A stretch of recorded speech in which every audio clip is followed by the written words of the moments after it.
Good afternoon, ladies and gentlemen. At this time, we'll hear testimonials of experience from some diasporians. These include the author and publisher of a cookbook titled Taste of Tanzania. Please welcome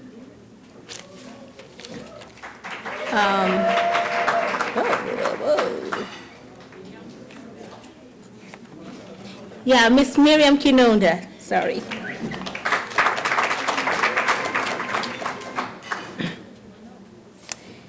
Next, from the development of for-profit clinics, Dr. Crispin Semakula. If you're here, please proceed. Dr. Julius Nyang'oro, who is here to speak on the challenges and rewards on writing the JK biography. My name is Miriam Rose Kinunda. I'm the author of Taste of Tanzania cookbook. I've been receiving a lot of questions of how I got to write this book. Okay. Why I wrote this book and what made me write this book. I'm going to share with you first, maybe I'll take 2 minutes, a little history that I never shared with anybody because I never answered that question. So I think this is the right place to do that. Just like all of us, many of us come here as students. I went to Canada in 1990. As a student, I met my ex-husband. And that was one of my goals, actually, to be married and never to go back. So, and I promised my father I would only be married by a person who have PhD. So I think I managed to keep my promise. And since my ex-husband was my fellow African, after we finished school, being a very educated man, thought I have to be a housewife. And as a young woman at that time, coming from Africa, when your husband requests something, you do. And I became a housewife. I finished my degree. I decided to use my degree for cooking and cleaning the house, which I believe I did a very good job. I raised my daughter and my stepdaughter and 2 children of my sister-in-law, who I homeschooled them. Right now, one of them finished Master's in Information Technology, and another one is doing PhD in architecture. So being a housewife was not easy, basically, since I had to homeschool 2 kids myself. Basically, I went back to school because I need to study before I educate the kids. And having 2 kids, 2 girls who are fighting each other every day. At the same time, my ex-husband was involved in politics in Angola. In 1991, he went to Angola to run for presidency. Basically, he was looking for a woman who would fit his status in politics. So when my friend introduced me to him, told me, you'll be just perfect for a politician's wife because you're charming, you love to cook, you talk to everybody, you will really help his career. So I went into a marriage, I knew what I was supposed to do, and I did it good. But when your wife will homestay mom, you get bored, basically. I only spoke to people when I accompanied my ex-husband to conferences. That was the biggest outing for me. And second thing, entertaining. Because of his status in his career, I learned my goal is to entertain his friends, colleagues, to help his career. Part of that, I did a lot of cooking. A lot of cooking. Standing the whole day, prepare dinner for evening, they come, they eat, they enjoy next day, another dinner. So, of course, being a Tanzanian, I will only prepare Tanzanian food because, I didn't want to embarrass myself.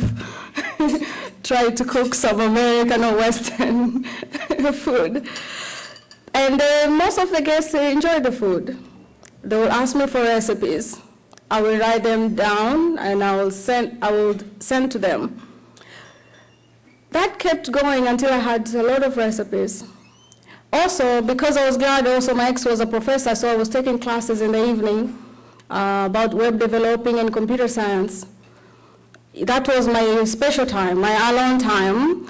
Even if I was a housewife, but I'm a very career-oriented, I just had to do what I had to do as a wife. So I decided to take evening classes all the time. 2004, when he was sent to work in Spain, I was extremely bored. The kids catch up with Spanish very quickly, to the point where they come home and speak to me in Spanish. I tried to learn Spanish, I failed tremendously. So I decided to start a website. At that time, I called the website miriammalakiash.com, Malakiash being the name of my ex-husband. And I started posting recipe because I felt like I was doing something other than taking care of the kids and a very busy husband. And that's how I started. That's how it got me here. I kept writing recipes 2004. And then 2006, I started blogging. I moved from website. People don't know the difference of blogs and websites. So I moved to blogging. And I think there's a lady from Voice of America who called me to ask her an interview.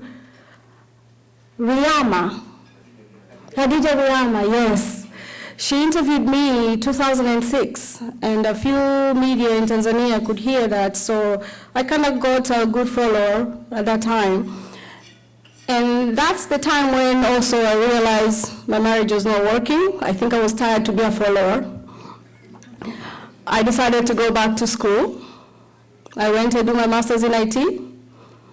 I mean, being a housewife for years, I really seeing my husband getting good salary. I said, oh, you know what, I'm going to make a good salary too.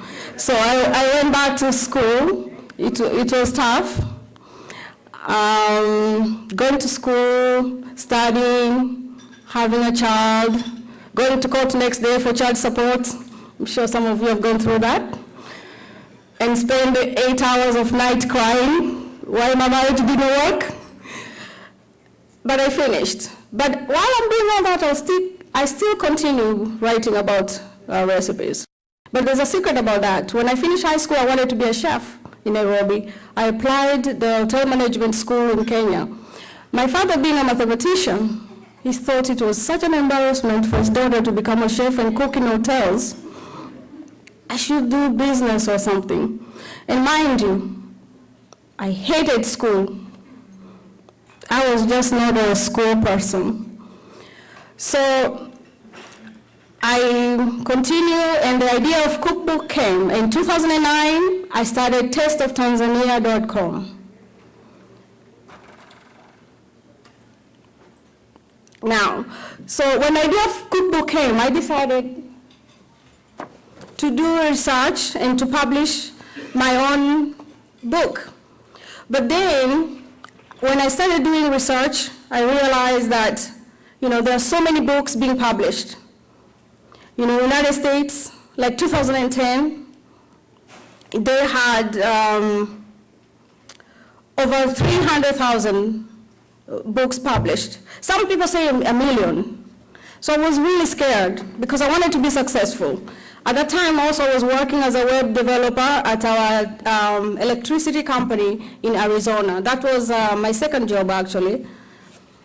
And I continued to do research, and I realized that only 1% of books make it to bookstores.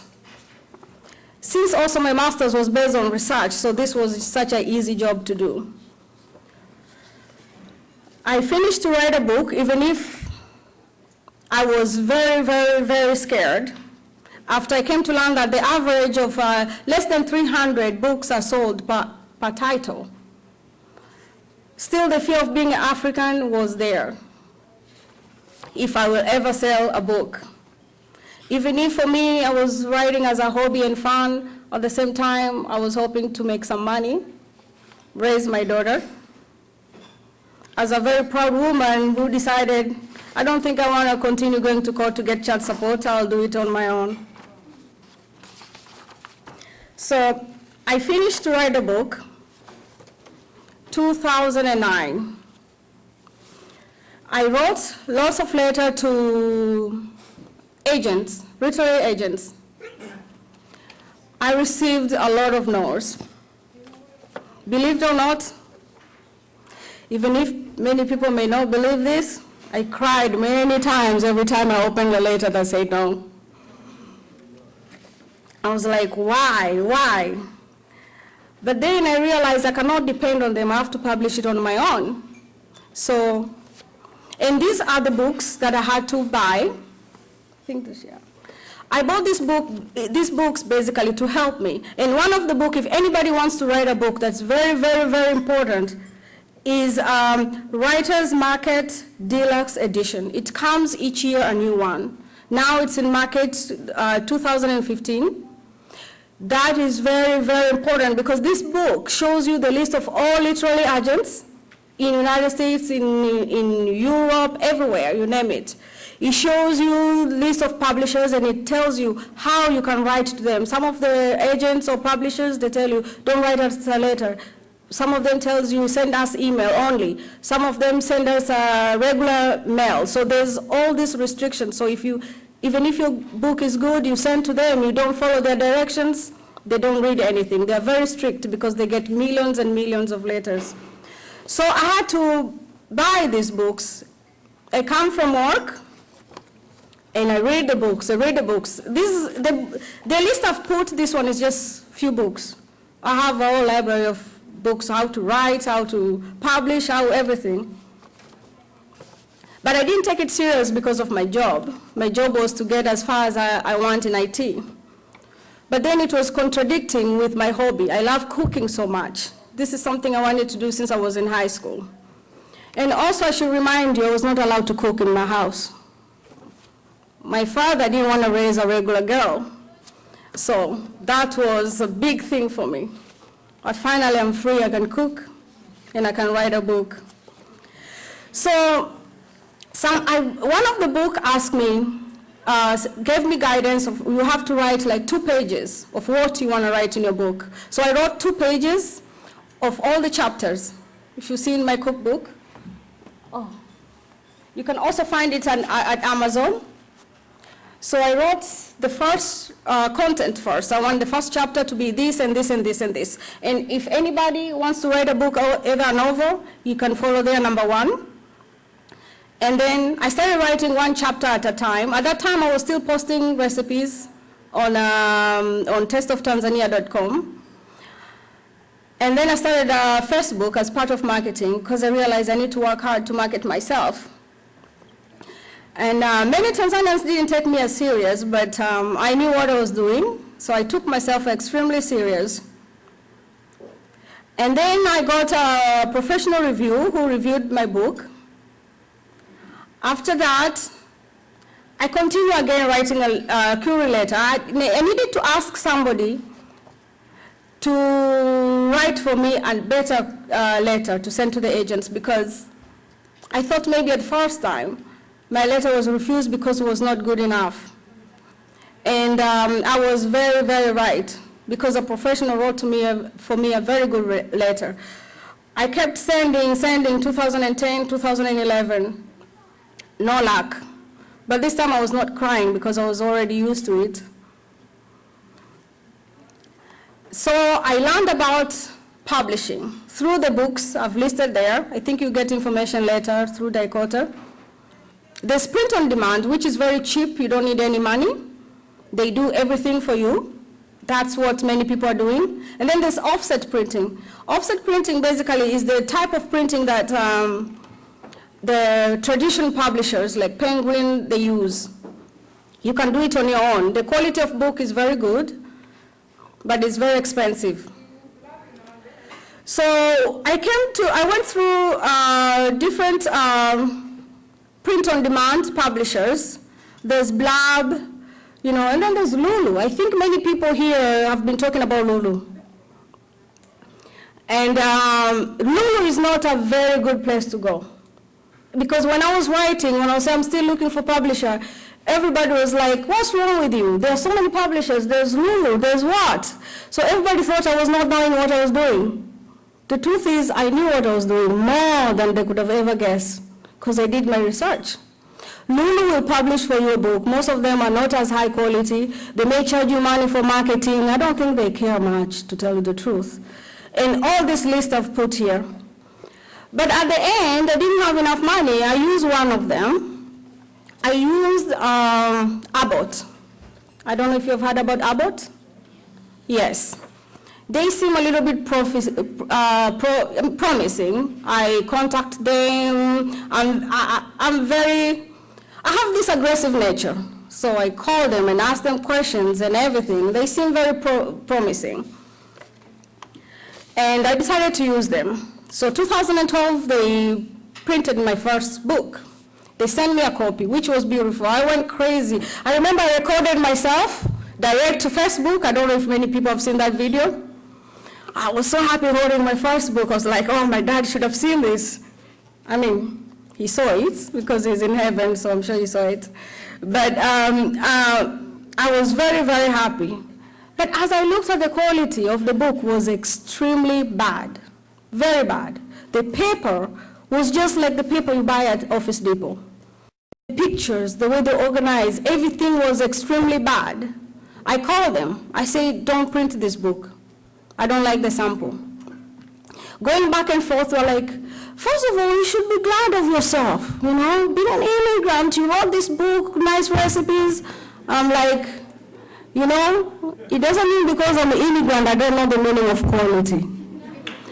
And I told them, maybe I should tell you, I have masters in IT, I'm very smart. So I was like, oh. So they started to talk to me with a different language. And I told them, you have to repeat the book, you have to use this paper, in this way. That's the good thing of doing your research before you do anything, so that when somebody brings you a product, you know, this is good, this is right. And I spoke to the lady, I said, you know what, my father wrote a lot of books. There is no way I can embarrass my last name. I cannot sell this book to my fellow Tanzanians or anywhere, you know, and be disgraced. This is an embarrassment to myself, to my country. So either you repeat it the way I want or I want my money back, because I paid for editing. That's how they make money, actually. They don't make money selling your books. They know they will never sell your book. They make money out of you from editing, marketing, and all this crap that you do not need at all. They know they will only sell 2 books. Because they tell you marketing, they don't care. Marketing, they put a tiny little picture of your book in their big marketing book. Your book is the size of 1 inch, who will see it? So, after going back and forth, I said, okay, the contract is over. They said, no, you signed. There's an agreement. And you said, you're gonna agree. Time done. So I refused. I realized, okay, I love this country, there's beauty of this country. If somebody says no, you don't just get scared. You hire a lawyer. So, thank goodness I was working with a very wealthy girl. I was like, you know, these people are giving me a headache. Can you help me? Hooked me up with one of his friends who was a very good lawyer in Arizona. It's fun, I've been struggling with them for 2 months to return my money and not to sell my book that they started at Amazon. When the lawyer called, within 2 hours, the lawyer said had a letter already at his desk, signed that they'll never continue. So please, use lawyers. You know, this habit of just complaining on the streets as we do in Tanzania, it doesn't work here. So after that, I started to realize now, how will I print my book? So I managed to go to self-publishing. I opened my own company, Milwaukee Publishing, and I followed all the rules as a regular publishing company, and I managed to come up with my book on my own. It's now found, you can get it at Amazon, and I came with Pilau Masala, is a trademark of Taste of Tanzania, which is no longer because the products are sold off right now, so I'm rebranding. Apparently, according to my advisor, the product, Taste of Tanzania trademark is not very good in this country. So I'm working on a new product, expecting a lot of things from me and more books coming. Thank you.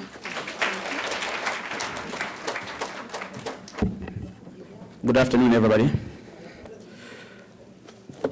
I'm Julius Nyangoro. I am the author of the JK biography.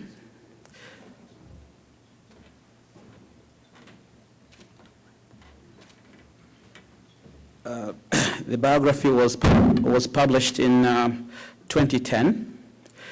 I wrote the first version in English.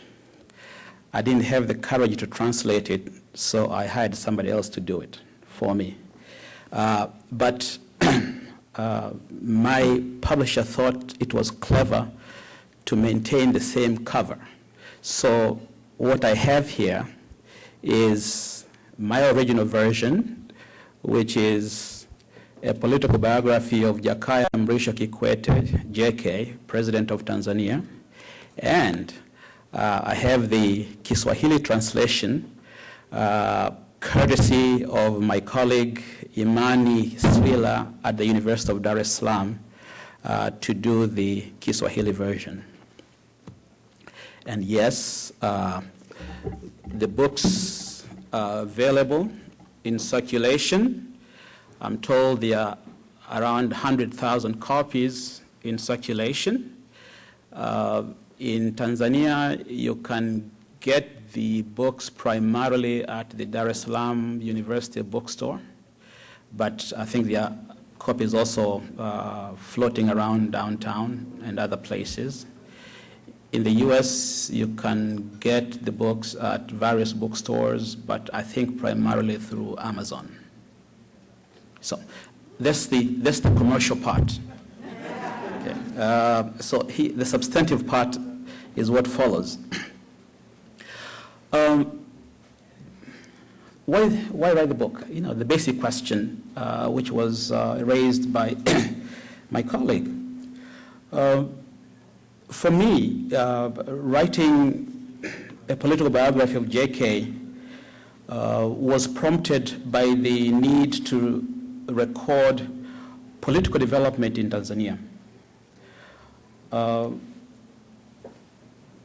It has been frustrating for me over the years to read about politics and political history of Tanzania, primarily written by outsiders. And so the question is, as an academic who has been involved in at least 10 book writing projects, I had no business complaining that I didn't have a book that I really wanted about the political history of Tanzania. So why not do it yourself? So I did it. The importance of having a Tanzanian write a political history of the country is embedded in the fact that I bring a unique character and quality to the writing. I'm emotionally involved in it, and in some substantive sense, I'm a participant in the political process. And so my interpretation is going to be, in my judgment, much richer than somebody coming from outside and trying to inject himself or herself into the process and try to do the interpretation. So I think there is an inherent advantage of a local trying to do some analysis. However, and this is where the diaspora connection comes in handy, I strongly believe that if I had been living in Tanzania, most likely I would not have been able to write the book at the pace with which I wrote it, or even with the perspective with which I wrote it. Why do I say that? The fact that I spend most of my time here gives me a different perspective, a little distance from what is happening in Tanzania, to be able to allow you to have a perspective that I think is much more nuanced and richer than if I lived in Tanzania all the time. And that is also prompted by a few of the writings on political leaders in Tanzania that I've seen over time. My complaint about foreigners writing about political leaders in Tanzania, of course, was prompted by the only major book on a political leader in Tanzania which has been written, which is William Eggert Smith, a book published, I think, in 1973. Some of you have seen it. Beyond that, you find little pamphlets which keep on talking about Mwalimu Nyerere as a fantastic leader. No analysis, just description. Mwalimu Nyerere needs to be canonized. Again, 5, 6, 10 pages, that's the end of the story. So the lack of serious analysis about political leaders in Tanzania is bothersome. And for that reason, my urge to anybody in the audience or even those who live in Tanzania right now is to go beyond what I've done. I'm working I've worked on the political biography of JK. Right now, if I have to jump into the challenge, the biggest challenge that I have right now is the promise I made this is 2014, 4 years ago. I made the promise as I was completing this book that I'll be writing the second volume of JK. This is a political biography. The second volume is analysis and legacy of JK. I did promise that I would publish the book before he steps down, and he's stepping down exactly a year from now, which means that I really need to finish the book within the next 6 months. And so my wife Alu has been complaining that I spend more time with the books as opposed to spending more time with her. But I promise that after the second volume, I'll take a break, and then we can spend some quality time together.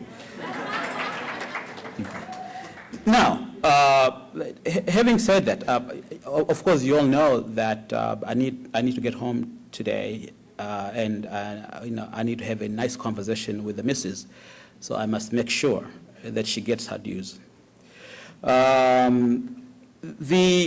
Now, why a biography of JK? Okay, why? Why didn't I choose to write about Mwinyi or Mkapa? Well, in a sense, I am of the generation of JK. He's a little bit older than I. Nonetheless, I went to school with him in the sense that I was a first-year university student. He was a third-year university student. He was my Dar es Salaam University student organization leader when I was a real, first year. I didn't know much about the university then, and we never interacted while I was at the university. I didn't know him personally. Nonetheless, and as he progressed into the political system within Tanzania, I thought he did bring a unique character to the political essence in Tanzania.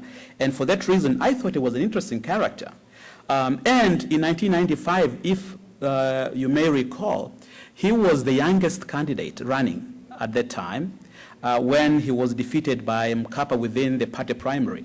And the fact that 1995 was the year that Tanzania was seriously having the first election with a multi-party system, and reflected in the intra and inter-party competition, I thought that he did present a unique characteristic which would have been important for us to record. And again, if I was going to complain about other people from outside writing the political history of Tanzania, then I had no business doing that because I could do it myself. And for that reason, I thought that JK was the excellent candidate for this enterprise. What are the major challenges in writing the book? First, of course, is data collection. We all know you do research in Tanzania, you're in trouble.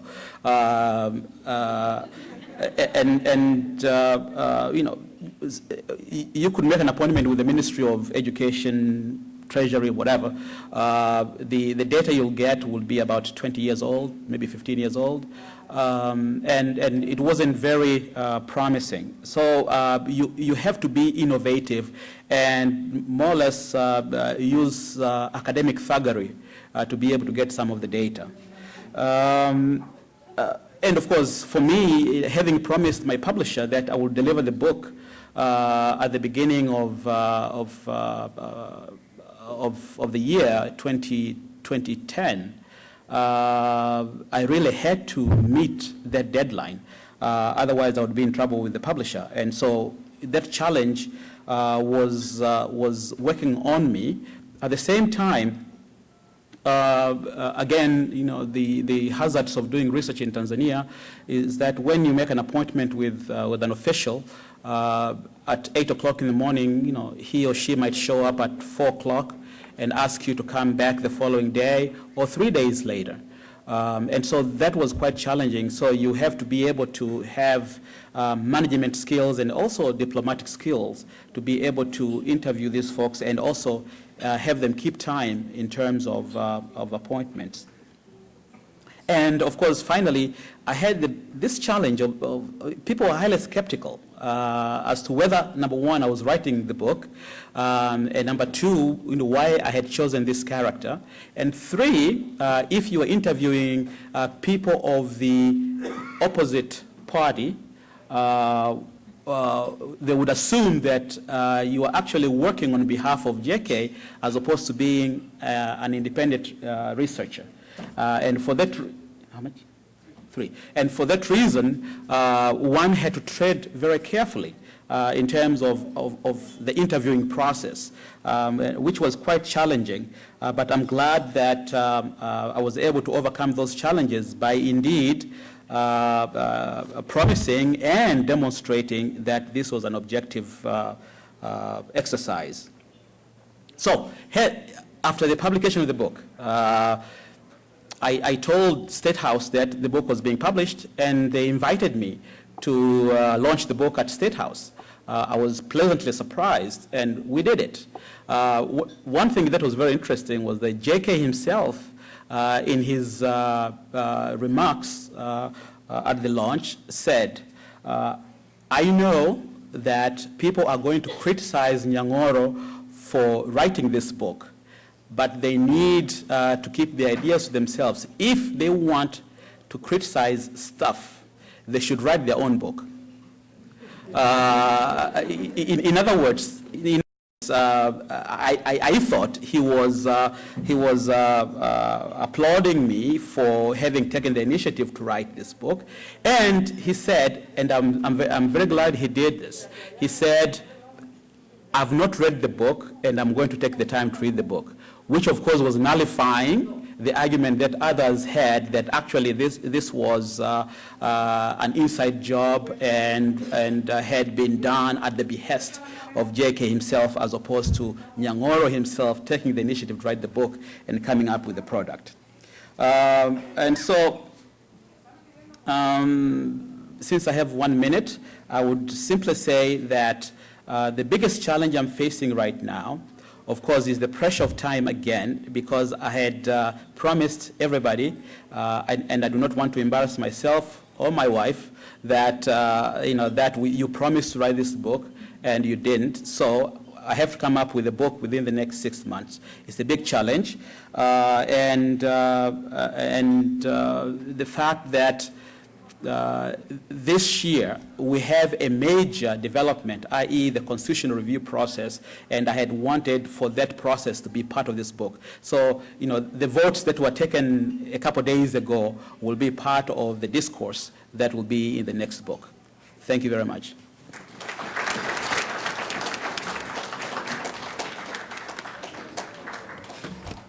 Jamani, hamjambo? Mnanisikia vizuri? Sawa. Sitajitambulisha, nitajitambulisha mwisho kama nitakuwa na nafasi bado.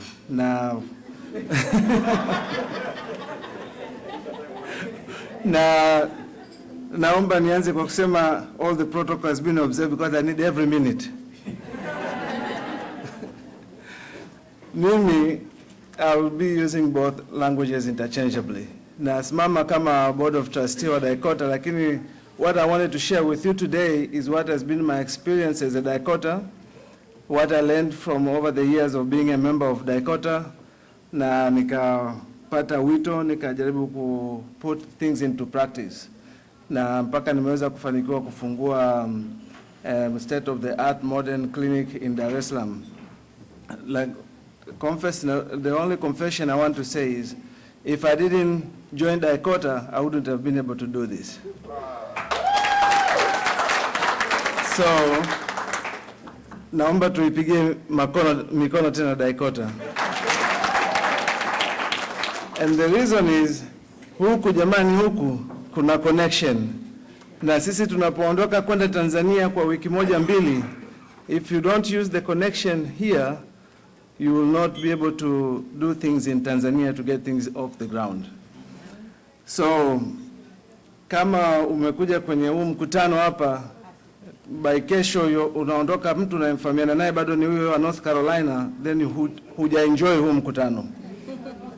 You need to make sure you know somebody else ambaye atakuwa ni a new friend, atakakupa new idea ambaye you can share. Now you don't know when you will need that contact. Ili ukiuliza je ulipata nini kwenye mkutano wa DICOTA, useme nimepata new contact. Sio jamani? Okay. So my clinic is called Access Medical and Dialysis Center, and this is started about now about 2 years, and it's located in Mwai Kibaki Road, opposite the TMJ Hospital. That's the website you can see there. And that's our new logo. We have to go through different versions, but it's not yet. This is the logo we have it, Access Medical and Dialysis Center. So, okay. Give you a little brief introduction about the project. It's a completely for-profit clinic, but in order for, because it's in a healthcare-related industry, for it to be able to actually reach all its functional capacities, we had to also register a not-for-profit organization that works in tandem with the Access. So it's called Access Healthcare Foundation. So the main goals of my mission was actually to have a modern and a very affordable facility in Dar es Salaam that will do medical consultation. My background is also not only in clinical practice, but I'm also a professor in medicine, so I wanted to do teaching and promote diagnostics, and also addressing issues we call non-communicable diseases, including kidney, end-stage kidney disease, kufanya mambo ya dialysis. These things are not easily available in Tanzania. At the time when I was starting this project, I knew it was a big ambition, but you know, where there's a will, there is? Okay. So at the moment, the center has 18 machines, functional, modern, state-of-the-art. Based on my understanding on the whatever data we have in Tanzania is still the largest, and probably the largest in East Africa. Sababu walikuja watu from AAR wakasema we don't even have a center like this in Nairobi. So my long-term goal was to establish this as a model, na kama ikifanya kazi vizuri, if it works perfectly, to have the same model that can be implemented in different regions of the country. Kwa sababu we are bringing a new concept. Sio kila daktari anayekwenda Tanzania afungue hospital. What we need is to bring the services in the next level, consultant level. So this is a medical consultation clinic, and it does the work of, instead of going to India, you can get the consult and treatment there. So this is what I did. So when you have a project like that, indeed you have to go through phases. You need investment, and then you need their financial components, etc. Now Tanzania has, right now, it has a vibrant economic potential and maybe different financial institutions, lakini kuzipata sio rahisi, especially if you don't have contacts. So I was looking into where I could be able to get the initial investment, because you have an idea and then you need to have an investment, how you put it into practice. I must say, through attending DICOTA, I was able to meet a lot of people from different financial institutions in Tanzania, but I also managed to meet a lot of representative wetu katika government at different levels ambao wana information nyingi. I'll say special thanks also to Balozi Amina, alinintroduce kwa watu wa World Bank, kupata information na IFC. There's a program zinatoa mikopo inaitwa OPIC. All those things were quite completely new, huwezi kufahamu. Lakini ni sort of grant programs ambazo zinaweza kufacilitate kwanza vitu kama hivyo. Now, so we've used a lot of different resources. Mpaka sasa hivi clinic iko operative, sina deni la kutisha. What I'm saying, deni lonalo kwa ni ile initial operative cost, lakini otherwise it's functional. Kwa sababu gani? Kumekuwa na different ways. Now, all this kind of information, I wouldn't have gotten it kama nisingekuwa active katika DICOTA na kukutana na appropriate people wakakupa advice. You know, we take it for granted, but I don't know how many times you can be able to shake hands with a chief secretary or Mr. Singiri here.